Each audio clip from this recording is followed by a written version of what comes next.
جب کفر کا غلبہ ہوتا ہے تو کبھی کبھی صاحب ایمان، مجھ جیسے صاحب ایمان جن کا ایمان کمزور ہے، اس وسوسے میں، اس مغالطے میں مبتلا ہو جاتے ہیں کہ کہیں اللہ کو ان سے محبت تو نہیں، یہ ان کی رسی دراز کیے چلا جا رہا ہے، ان پر نعمتوں کے دروازے کھولے ہوئے، وہ نعمتوں کے دروازے تو ہم کھول دیتے ہیں تاکہ ان کا خبث، ان کے اندر کی ناپاکی پورے طور پر ظاہر ہو جائے۔ بہرحال جو مغالطہ ہو جاتا ہے، کوئی مسلمان جو مارے کھا رہا تھا، پٹ رہا تھا، کبھی سوچتا ہوگا کیا اللہ کو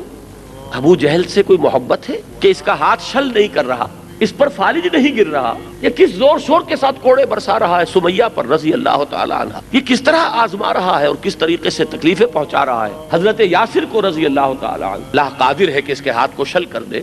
اللہ قادر ہے کہ اس پر ابھی فالج گر جائے۔ تو کیا وجہ ہے؟ اس وسوسے کی نفی کی، انہ لا یحب الکافرین،